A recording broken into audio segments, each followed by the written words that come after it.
السلام علیکم ورحمۃ اللہ وبرکاتہ. الحمد للہ رب العالمین والعاقبۃ للمتقین والصلاۃ والسلام علی رسولہ الکریم. محترم حضرات، ہم عشر ذی الحجہ اور قربانی پر آپ سے بات کر رہے ہیں.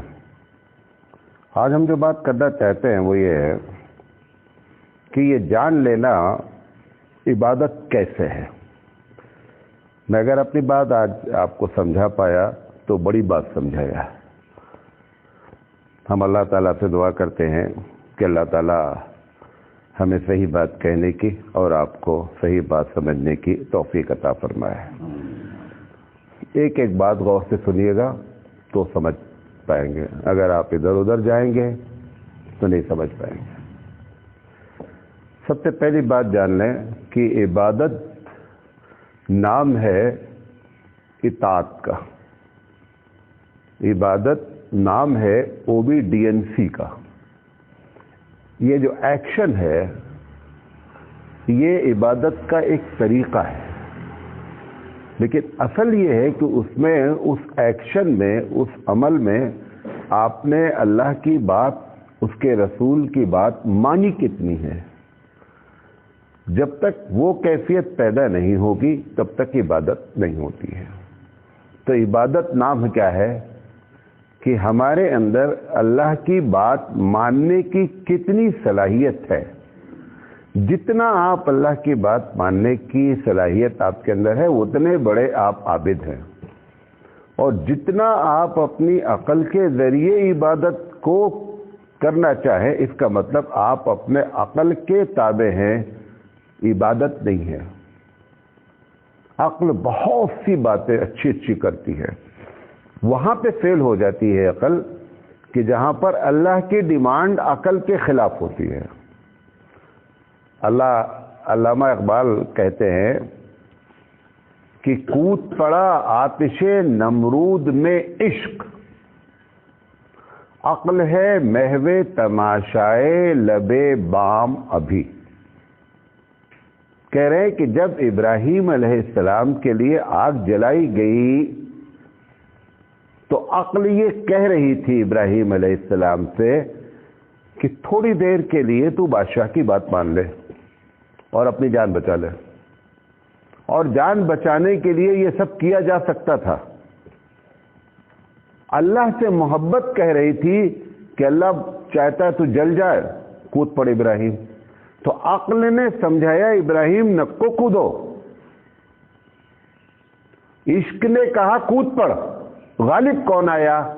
اگر عقل غالب آ جاتی تو حقیقت میں پھر اللہ سے محبت نیچے ہو جاتی. تو جب ایک آدمی کو اللہ کی اطاعت مقصد ہوتا ہے تو پھر وہ یہ نہیں دیکھتا ہے کہ عقل کیا کہتی ہے. بات میری سمجھے؟ ایک ایک بات. اب دیکھیے، جو جتنی بھی عبادتیں ہیں وہ دو طریقے کی ہیں. کچھ عبادتیں آپ کو سمجھ میں آتی ہیں. مثال غریب کو مدد کرنا آتا ہے کہ یار یہ اچھا کام ہے. جتنی بھی عبادتیں ہیں وہ دو حصے میں تقسیم ہیں. عقل میں آنے والی 99% جو سمجھ میں آتی ہے، لیکن 1% اللہ نے رکھا ہے کہ یہ عقل کے تابع ہے. اگر میں عقل کے خلاف بھی کہہ دوں تو یہ مانتا ہے، یہ اپنے عقل ہی کو آگے رکھتا ہے. تو 1% خلاف کرواتا آپ کو. کیسے خلاف کراتا ہے؟ دیکھیے، وضو ٹوٹتا ہے. ایک ایک مثال دے رہا ہوں آپ کو. وضو ٹوٹتا ہے، ہوا کے، گیس کے پاس ہونے سے وضو ٹوٹتا ہے. جب آپ وضو کرتے ہیں جس کی وجہ سے وضو ٹوٹا اس کو نہیں دھلتے آپ. عقل کیا کہہ رہی ہے؟ جس نے وضو توڑا ہے، جس کی وجہ سے وضو ٹوٹا ہے، پہلے اس کو دھلنا چاہیے، بات ختم ہو جانی چاہیے. جس کی وجہ سے وضو ٹوٹا اس کو دھلا ہی نہیں گیا، بقیہ سب کو دھلا گیا. جس نے کہا وضو توڑنے میں کوئی کیریکٹر نہیں ہے نہیں بات یہ کیا ہے؟ یہ عقل میں نہ آنے والی بات ہے. اللہ نے کہا ایسے ہی کرنا ہے آپ کو. اب اگر فلسفہ آپ بیان کریں گے تو بولیں گے نہیں، یہ ہاتھ منہ دھلنے سے کیا فائدہ، جس کی وجہ سے وضو ٹوٹا ہے وہ دھل لیتے ہیں، ختم ہو جائے گا وضو، پھر کمپلیٹ ہو جائے گا، نہیں ہوگا۔ اللہ تعالیٰ کو شرک سے سخت نفرت ہے، بارہ میری بات آپ سنتے رہتے ہیں، یہاں تک کہ اتنا رحمان اور رحیم ہونے کے باوجود اس نے قرآن میں کہہ دیا کہ میں شرک کرنے والے کو قطعی نہیں بخشوں گا۔ ان اللہ لا یغفر ان یشرک بہ ویغفر ما دون ذلک، ہم شرک کرنے والے کو قطعی نہیں بخشیں گے۔ شرک کیا ہے؟ اللہ کی طرح عبادت میں کسی کو شریک کرنا بھی شرک ہے۔ آپ سے کہا گیا حجر اسود کو چومو، کیا کرو؟ حجر اسود کو چومو۔ کہا گیا اس کے علاوہ کسی پتھر کو چوما تو شرک اکبر ہے۔ اب ایک سوال یہ، اصول تو یہ بنایا کہ پتھر کا چومنا کیا ہے؟ شرک ہے، پھر خود ہی کہتا پتھر چومو۔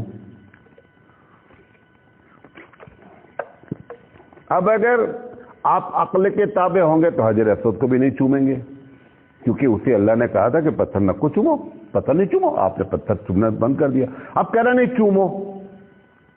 اب سوال یہ ہے کہ یہ صاحب کیا، تو پتہ کیا چلا کہ نہ چومنے والے جو بات کہی گئی تھی وہ عقل کے کہ یہ پتھر کیا کر سکتا ہے، صحیح بات تھی، عقل میں آتی تھی۔ ایک جگہ کہہ رہا چومو، اچھا کہہ رہا ہے کہ کسی بھی عمارت، کسی بھی شخص کو گھومنا بیوقوفی ہے۔ ایک عمارت میں گھوم کے آپ کیا کریں گے؟ اس نے کہا شرک اکبر ہے اگر کوئی کرتا ہے۔ بیت اللہ میں کہتا ہے کہ سب سے بڑی عبادت گھومنا ہے۔ سب سے بڑی عبادت کیا ہے؟ گھومنا ہے۔ تو عقل کے خلاف جب وہ ٹیسٹ لیتا ہے تو بھاری ٹیسٹ ہوتا ہے، عقل کے اکارڈنگ جب ٹیسٹ لیتا ہے تو بڑا ایزی ہوتا ہے، بات سمجھ میں آ جاتی ہے، آدمی بندہ عبادت کر گزرتا ہے۔ کہتا ہے کہ کسی کو تکلیف نہیں پہنچاؤ، حتیٰ کہ حدیث میں ہے کہ سوراخ میں پیشاب بھی نہیں کرو۔ کیوں؟ ہو سکتا ہے اس میں کوئی جانور ہو، اس کو تکلیف ہو، یا تم کو تکلیف پہنچا دے، دونوں ہو سکتا ہے، لیکن اس کو تکلیف پہنچانا بہت بڑا جرم ہے ہمارے نزدیک۔ حتیٰ کہ درخت کو کاٹنے کے لیے کہا گیا ہے کہ ہرے درخت کو آپ بے مطلب نہیں کاٹیں۔ اتنا رحم و رحمان، وہ کہتا ہے کہ نہیں صاحب، ان 10 دنوں میں ہم کو سب سے زیادہ پسند ہے کہ تم کاٹو۔ کیا کہتا ہے؟ کاٹو۔ عقل کہہ رہی تھی کہ اتنا رحمان اور رحیم اور رحمان شفقت کی تعلیم دینے والا اسلام کو چاہیے تھا کہ وہ قطعی بھی مانساہاری ہوتا ہی نہیں، کیونکہ اتنی تعلیمات ہیں رحم مرسی کی، شفقت کی، کہ اس کو کہنا چاہیے تھا کہ نہیں دیکھو یہ جانوروں کو تکلیف پہنچانا ایک دم۔ تو ایک جگہ اس نے آ کر کے کہہ دیا کہ نہیں صاحب، آپ یہاں پہ قربانی جو کریں یہ عبادت ہے۔ تو ایک طریقہ اللہ تعالیٰ کا یہ ہوتا ہے عبادت کا کہ عقل کے خلاف آپ کو آزمانا، عقل کے مطابق کام کرتے رہنا بہت آسان کام ہوتا ہے، عقل کے خلاف کام کرنا اصل معلوم ہوتا ہے کہ بندے کو اپنے رب سے کتنا پیار ہے۔ آپ کو معلوم ہوگا، بہت مشہور بات ہے کہ محمود غزنوی کا ایک غلام تھا جس کا نام تھا ایاز، بہت مشہور ہے ایاز اور محمود کے قصے۔ تو محمود تھا غلام، لیکن منسٹر کے لیول پر بادشاہ اس کا احترام کرتا تھا غلام کا۔ تو ایک دن منسٹروں نے کہا کہ کیا ایسی چیز ہے اس کے اندر، ہے تو یہ سلیو غلام ہے اور آپ اس کو اتنا سر پہ چڑھائے ہوئے ہیں۔ تو نے کہا ٹھیک ہے ایک دن بتا دیتے آپ کو۔ کس نے کہا؟ محمود نے کہا بتا دیتے ہیں کہ وجہ کیا ہے۔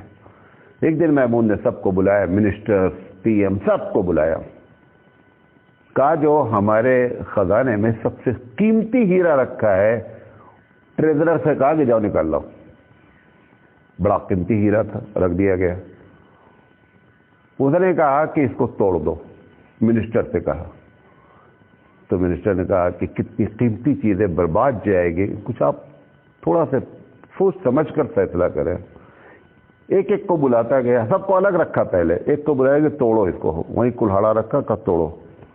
جو بھی آتا وہ محمود کو نصیحت کرتا, کوئی توڑنے کے لیے تیار نہیں ہوا کہ بادشاہ صاحب آزما رہے ہیں کہ قیمتی چیز کو ضائع کرنا چاہیے نہیں کرنا چاہیے. سب کو بٹھاتا گیا. محمود کو آیا, محمود کو بلایا, محمود سے کہا توڑو. محمود نے اٹھایا ہوا, ایک مارا اور ہیرا چکنا چور ہو گیا. تو لوگ محمود کے اوپر چڑھ گئے سارے منسٹر کہ تم کو سمجھ میں نہیں آتی اتنا قیمتی چیز ہے. تو محمود نے کہا دیکھو تم نے دل توڑا بادشاہ کا, میں نے ہیرا توڑا, یہ بتاؤ جرم کس کا بڑا ہے؟ بادشاہ کہہ رہا ہے توڑو, تم فلسفہ بگاڑتے رہے. وہ تو تم کو آزمانا ہی یہ چاہتا تھا کہ عقل کے خلاف بھی اگر میں کریں تو یہ بادشاہ کی بات مانتا یا نہیں مانتا. تم میں سے کسی نے نہیں مانا. میں نے بادشاہ کے دل کو رکھا, بھلے ہیرا ٹوٹ گیا, بادشاہ کے دل کے مقابلے میں ہیرے کی کوئی حیثیت نہیں ہے. ایسے ہی مومن ہے, اللہ کے حکم کے مقابلے میں سارے اصول فیل, کوئی اصول ہم نہیں مانتے. ہم مانتے ہیں کس چیز کو؟ ہم ایاز ہیں, ہم منسٹر نہیں, ہم ایاز ہیں, ہم سلیو ہیں, اللہ کے غلام ہیں. اس نے یہ کہا کہ اس کو قتل کرو, ہم قتل کر دیں گے, اس سے کوئی بحث نہیں. کیوں؟ کیونکہ ہم اللہ کی نافرمانی نہیں کر سکتے. فلسفے جتنے بھی ہیں سب فیل ہیں. بات سمجھتا رہے. دوسری بات آئیے, اس دنیا میں دو چیز انسان کو سب سے پیاری ہیں, ایک ہماری جان, ایک ہمارا مال. جتنے آپ پاپڑ بیل رہے ہیں اس کی سیکیورٹی کے لیے آپ کو معلوم ہے بڑے بڑے جو ایکٹرز ہیں, کبھی آپ نیٹ پہ جا کر کے معلوم کیجئے, 2-2 کروڑ روپے ان کے باڈی گارڈ کو پے کرتا ہے. کیوں؟ کیونکہ اس کو اپنی جان بچانی ہے. ایک وائٹ ہاؤس کا پریزیڈنٹ ڈیلی کروڑوں روپے خرچ ہوتا ہے کہ اس کی جان بچانی ہے. ہمارا پی ایم کروڑوں روپے ڈیلی خرچ ہوتا ہے اس کی جان بچانے کے لیے. کیوں؟ کیونکہ سب سے قیمتی چیز دو ہی ہے, مال اور جان. اب آپ کو اپنی جان بچانے کے لیے لازم ہے, اگر ایمانداری سے بتائیے کہ کسی بھی انسان کو مارنا صحیح ہے؟ نہیں صحیح ہے. اگر پی ایم کے اوپر کوئی آدمی حملہ کر دے گا تو باڈی گارڈ کا کام کیا ہے؟ باڈی گارڈ قبل اس کے کہ وہ اس کو مارے یہ اس کو مار دے گا. اس کی جان بچانا باڈی گارڈ کی ذمہ داری ہے کہ وہ اس کی جان بچائے. بھلے 10, 20, 50, 100, 200, 1000 آدمی کو مارنا پڑے, لیکن اس کو اپنی جان بچانی ہے. پتہ کیا چلا کہ جان بچانے کے لیے جان لینا ضروری ہے, بغیر اس کے جان بچتی ہی نہیں ہے. اب جان بچانے کے لیے ہم کو یہ ٹریننگ دی جا رہی ہے کہ اگر قربانی نہیں کریں گے آپ. ایک ڈاکٹر ہوتا ہے, آپ کو معلوم ہے دنیا میں ڈاکٹر صاحب بیٹھے ہوئے ہیں, دنیا میں سب سے کم سرجن پائے جاتے ہیں لیڈیز سرجن نہیں ملتی جلدی سے جو آپریشن کریں, بہت ریئر ہوتی ہیں. وجہ کیا ہوتی ہے کہ ان کو وہ دیکھ نہیں پاتے. وہ ابھی آپ پورے نکال لیجئے نیٹ پر کہ کتنے بائی پاس کرنے والی بھارت میں لیڈیز ڈاکٹر ہیں, شاید 1-2 ہوں گی. سب کون ہیں؟ میل ہیں. اب ان کو اس بائی پاس کرانے کے لیے کیا کرنا پڑتا ہے؟ پہلے وہ باڈی انسان کی لا کر کے ان کے سامنے رکھنا پڑتا, وہ خوف نکالنا پڑتا, تب وہ جا کر کے وہ سرجن بن پاتے, ورنہ وہ بن نہیں سکتے ہیں. یہ ٹریننگ ہے کہ تم کو اپنی جان دینے کے لیے تم کو کہا جا رہا ہے, اپنی جان لینے کے لیے دوسرے کی جان لے. کیوں؟ کیونکہ اگر یہ ٹریننگ نہیں دی جائے گی تو نتیجہ نکلے گا کہ کبھی بھی آپ دشمن کے مقابلے میں کھڑے نہیں ہو سکتے. بھائی ایک آدمی کو آپ مسلمان کیا بولتے ہیں؟ ہمیں خون سے کوئی ڈر نہیں ہوتا. سامنے والا کیا بولتا؟ بھیا ہمیں خون سے بہت ڈر, کیونکہ وہ خون اس کو دیکھنے کی ٹریننگ ہی نہیں دی گئی ہے. خون دیکھنے کی ٹریننگ نہیں دی ہے. اچانک اگر خون آپ دکھلا دیں گے تو تڑ سے گرے گا, بے ہوش ہو جائے گا. حضور اکرم صلی اللہ علیہ وسلم حضرت فاطمہ سے کیا کہہ رہے ہیں؟ کل بھی بتایا تھا آپ کو, فاطمہ اٹھو اور اپنی قربانی دیکھو. کیوں دیکھو؟ قربانی حضرت فاطمہ رضی اللہ تعالیٰ دیکھ لیں گے تو جلدی ہو جائے گی وہ جو خون. کیونکہ اگر فاطمہ رضی اللہ تعالیٰ عنہ، فاطمہ سے مراد تمام ہماری مائیں، اگر وہ خون دیکھ کر گھبرائیں گی تو حضرت حسین جیسا آدمی پیدا کہاں سے ہوگا؟ حضرت حسین رضی اللہ تعالیٰ عنہ نے اپنی گردن کٹا دی، سرنڈر نہیں ہوئے باطل کے سامنے. کیوں؟ فاطمہ کے بیٹے ہیں. فاطمہ رضی اللہ تعالیٰ نے یہی سکھایا ہے کہ حق کے سامنے بیٹا جان کوئی چیز نہیں ہوتی. اب اگر یہ ٹریننگ نہیں ہوگی، وہ خون دیکھنے کی عادت نہیں ہوگی، تو نہ آپ اپنی جان بچا سکتے ہیں نہ دوسرے کی جان بچا سکتے ہیں. فوج میں سکھایا کیا جاتا ہے؟ میں نے 9 مہینے فوج کی ٹریننگ کی ہے. آج آپ کو بتاتا ہوں کہ جتنا آپ فوج ٹریننگ کرتی ہے، توپ چلانا، فلاں چلانا، کیونکہ میں قطر میں تھا، اتفاق ایسا ہوا کہ وہ لازم ہو گیا اس ڈپارٹمنٹ میں نے پوری ٹریننگ کی.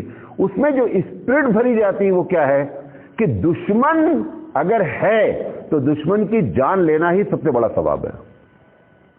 کیوں؟ اگر دشمن کی آپ فلسفہ بیان کریں گے، نہیں یار گولی نہیں چلانا چاہیے، تو تم اور تمہارا ملک، تم سب برباد ہو جاؤ گے. ہمارے پاس ہماری بھارت کی فوج کو اگر یہ سکھا دیا جائے کہ بھیا دشمن کچھ بھی کرے لیکن جو ہے آپ جیو ہتیا بہت بری چیز ہے، آپ بتائیں ملک بچے گا؟ جو بولتا جیو ہتیا، جو بولتا شاکاہاری، وہ بھی تبلیغ کیا کرتا ہے کہ بھیا جب اپنے ملک اور اپنی جان کی بات آ جائے گی تو پہلے شوٹ کر دینا قبل اس کے کہ وہ تم کو شوٹ کرے. یہی سکھایا جاتا ہے. اور اگر یہ نہیں سکھایا جائے گا تو ملک بھی برباد ہو جائے گا، اور ان کو پہلے برباد ہو جانا جو کھڑے ہوئے ہیں. اسی کا ان کو بڑا بڑا پیسہ پیمنٹ کیا جاتا ہے، لاکھوں روپے ان کی سیلری ہوتی ہے کہ یہ 2 کام کرنا ہے. اس کے لیے وہ رحم کہاں پہ کرنا ہے یہ بتایا جاتا ہے، لیکن کہاں نہیں کرنا ہے یہ بتایا جاتا ہے. تو قرآن مجید نے کیا کہا کہ تم کو یہ سکھایا گیا، پہلے دن بتا دیا کہ ان اللہ اشترى من المؤمنین انفسهم واموالهم بان لهم الجنہ، کہ اللہ نے تیری جان اور مال خرید لیا ہے اور اس کے بدلے میں جنت دیا ہے. کیوں خریدا ہے؟ آگے ابھی آیت ختم، آپ یہیں تک پڑھتے ہیں، آگے بتا رہا ہوں. یقاتلون فی سبیل اللہ، کہ وہ اللہ کے راستے میں جہاد کرتے ہیں. فیقتلون ویقتلون، ایسی آیت کہ یا تو مار دیتے ہیں اور یا مر جاتے ہیں. کیونکہ جان جو تم کو بڑی پیاری ہے اس کا سودا ہو چکا، اس کی آپ چنتا نہیں کریں. اس جان دینے کی ٹریننگ دی جاتی ہے جان لے کر کے. یہ تو حقیقت یہ ہے کہ ابراہیم علیہ، کیونکہ اب اس میں جتنا ٹاپ کلاس کا آدمی ہوگا اتنا بڑا امتحان ہوگا. ابراہیم علیہ السلام ٹاپ کلاس کے آدمی ہیں. ابراہیم کے علاوہ اللہ تعالیٰ نے کسی کو یہ نہیں کہا ہے پورے دنیا میں کہ ابراہیم تم ورلڈ لیول کے امام ہو. انی جاعلک للناس اماما، ابراہیم میں تم کو پوری دنیا کا امام بنانے والا ہوں. اب جو دنیا کا امام بنے گا اس کا امتحان بھی کتنا ٹائٹ ہوگا. ایک IAS آفیسر بنانے کے لیے کتنا ٹائٹ امتحان ہوتا ہے. ملٹری میں بھی کمانڈوز بنانے کا کتنا امتحان ٹائٹ ہوتا ہے. پھر اس سے بڑھتی جاتی ہے، عجیب عجیب ٹریننگ ہوتی ہے، لمبی چوڑی بات ہے. اب ابراہیم علیہ السلام کا امتحان لیا گیا کہ تم مجھ سے بہت پیار کرتے ہو ابراہیم، بڑا دعویٰ ہے، یہ بچے کو قربان کرو. یہی مطالبہ ہم سے بھی اللہ کرنا چاہتا ہے حقیقت میں کہ تم اپنے بچے کو قربان کرو. اب 2 چیزیں ٹکرا گئی، امتحان اور اللہ کی محبت بندوں سے. بات سمجھ رہے؟ ایک طرف تو چاہتا ہے کہ امتحان لیں، دوسری طرف چاہتا ہے کہ میں اس سے محبت بھی کرتا ہوں. محبت میں پروردگار عالم نے ہم کو چھوڑ دیا، محبت ہے اس کو ہم سے، اس لیے ہم کو چھوڑ دیا کہ آپ اپنے بچے کو قربان نہیں کرو. ابراہیم کو نہیں چھوڑا کیونکہ ابراہیم ٹاپ کلاس کے آدمی تھے، ان کو ٹاپ کلاس کا امتحان لینا تھا. حضور صلی اللہ علیہ وسلم نے فرمایا اشد البلاء انبیاء، میں سب سے زیادہ آزماتا ہوں انبیاء کو. اور ابراہیم ابو الانبیاء ہے. کون ہے؟ ابو الانبیاء ہے. تمام انبیاء کے ابراہیم علیہ السلام کے نیچے سب کے ابا ہیں وہ. ان کا امتحان اتنا ٹائٹ لیا گیا. اور آخر وقت تک لیا گیا. حالانکہ اللہ کو یہ بات بھی معلوم تھی کہ ابراہیم کر دے گا ذبح، معلوم تھی کہ نہیں، لیکن کہاں تک لے کے گیا؟ چھری چلانے تک جا کر کے لے کے گیا کہ کہیں ایسا نہ ہو لوگ یہ کہیں کہ اللہ چھری چلوا لیتے تب معلوم ہوتا کتنے پانی میں ابراہیم علیہ السلام ہے. دنیا والوں کو بتا دیا کہ دیکھو ابراہیم ہے کون. ہم نے اگر ان سے کہا انی جاعلک للناس اماما، کہ ابراہیم ہم نے تم کو پوری دنیا کا امام بنایا، تو آپ دیکھ لیں امامت کا ٹیسٹ اتنا خطرناک ہے، یہ ایسے آسان نہیں ہوتا ہے. تو پروردگار عالم نے یہ جو رکھا کہ جان لے لی جائے یہ عبادت ہے، کیونکہ اگر یہ جان لینا عبادت نہیں رکھا جائے گا تو آپ اپنی حفاظت نہیں کر سکتے ہیں. یہ دوسری وجہ بتا رہا ہوں. اور نہ اپنے دیش کی حفاظت کسی کی بھی نہیں کر سکتے. لہذا یہ ایک ٹریننگ ہے. جیسے ڈاکٹر کو بتایا آپ کو کہ سرجن کو ٹریننگ دی جا رہی ہے، اوریجنل باڈی لائی جاتی ہے ان کے سامنے، اوریجنل باڈی لائی جاتی ہے اور لا کر کے ان کو آپریشن کو سکھلایا جاتا ہے. اور وہیں پر جو شروع میں بچے وہیں بعض ایسے ہیں جو گر کے فیل ہو جاتے ہیں، چھوڑ دیتے ہیں، وہ دوسری لائن اختیار کر لیتے ہیں کہ بابو یہ اپنے بس کا نہیں ہے. اسی لیے جو ہے نا پروردگار عالم نے یہ جان لینا اور جان دینے کا فلسفہ بیان کیا. اب کسی نے کسی کو تو جان، اب اگر انسان کے لیتا تو یقینی بات ہے کہ انسان کے مقابلے میں جانور کی ویلو کیا ہے؟ کم ہے. اللہ تعالیٰ نے محبت میں ہم کو چھوڑ دیا. ماں بچے سے کہتی ہے، امتحان جب ہوتا ہے 4 بجے اٹھاتی ہے، اب وہ بولتی ہے امی مجھے اٹھائیے گا میرا امتحان ہے. بچے کو 4 بجے اٹھا دیا. اس کو اچھا نہیں لگتا ہے کہ بچے کی نیند توڑی جائے. پھر 1 گھنٹے کے بعد کیا بولتی ہے؟ بیٹا بس ہو گیا سو جا. دیکھیں دونوں چیز ایک ساتھ ہوتی ہیں. وہ اس کو جگاتی ہے کیونکہ بہت بڑی ضرورت ہے، نہیں جاگے گا فیل ہو جائے گا. محبت کا تقاضا کرتا ہے، جب ہوتا ہے تو کیا فلسفہ بیان کرتی؟ بیٹا بہت ہو گیا، اللہ پر بھروسہ کر سو جا. وہی سلاتی بھی ہے اور وہی جگاتی بھی ہے. کرتی نہیں کرتی؟ دونوں کام ماں کرتی ہے کیونکہ اس کو دونوں چیزیں بیک وقت ہے. پروردگار عالم بھی دونوں بیک وقت. کیوں؟ ہمیشہ اللہ نے اپنی محبت کو کس سے موازنہ کیا ہے؟ پیرنٹ سے. اللہ ایک طرف امتحان بھی لیتا ہے اور محبت کا تقاضا ہے کہ آپ کو چھوڑ دیا ہے. ورنہ حقیقت میں یہ اس بات تھی کہ ہم کو بھی اپنی اولاد کم سے کم لائف میں ایک کو ضرور قربان کرنا پڑتا.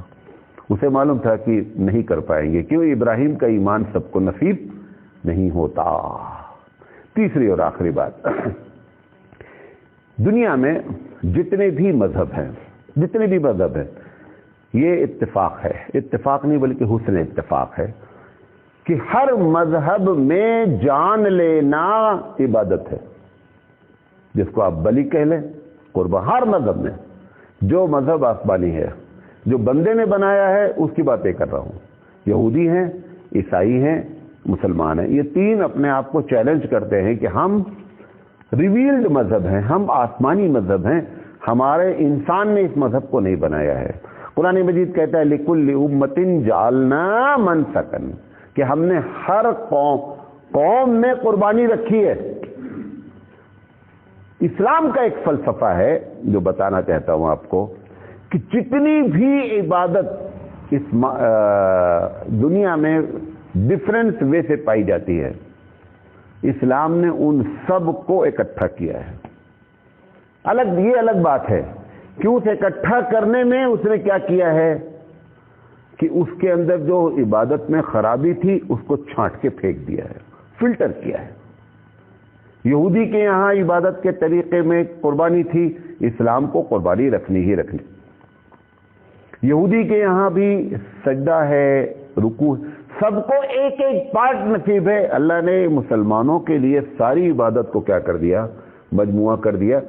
امت مسلمہ کا تمام امت پر جو سب سے اعلیٰ اور افضل ہونے کی ایک وجہ یہ ہے کہ سب کو عبادت کا ایک پارٹ نصیب ہے. امت مسلمہ کو تمام عبادتوں کا مجموعہ ہے. کیونکہ قربانی سب کے یہاں تھی، لہذا کوئی ہم کو یہ نہیں کہہ سکے کہ ہمارے یہاں بلی دینا، قربانی کرنا عبادت ہے جبکہ آپ کے یہاں جیو ہتیا ہے. ہمارے یہاں بھی وہ عبادت ہے. کوئی بھی مذہب تو درکنار ہے. قاری طیب علیہ الرحمہ کہتے ہیں کہ دنیا کی ہر مخلوق عبادت کرتی ہے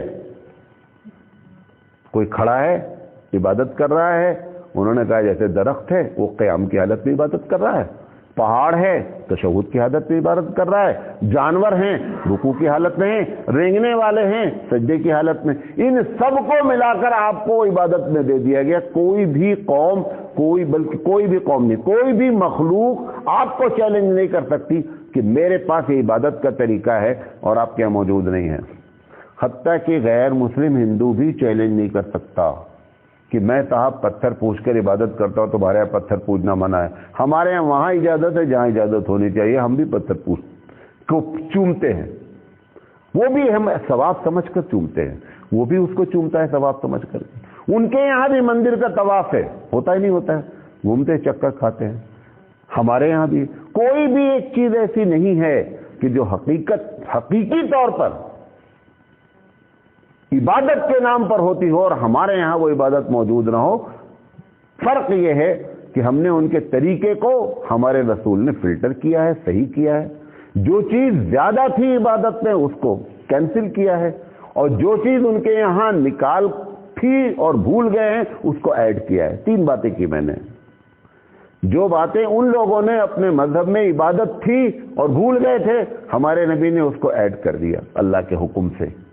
جو چیزیں انہوں نے زیادہ کر رکھی تھیں اس کو اٹھا کر کے کنارے کر دیا ہے، اور اس کے بعد یہ فلٹر کر کے کیا کیا آپ کے سامنے پیش کیا ہے۔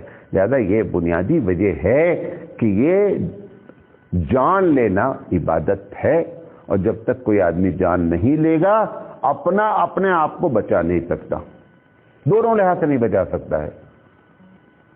کل ہم انشاءاللہ زندگی رہی تو یہ بات بھی کریں گے آپ سے کہ یہ جان لینا بے رحمی ہے کیا، اس پر بات کریں گے انشاءاللہ زندگی رہی۔ اللہ تعالیٰ سے دعا ہے کہ اللہ تعالیٰ کہنے سے زیادہ عمل کرنے کی توفیق عطا فرمائے۔ وآخر دعوانا ان الحمد للہ رب العالمین۔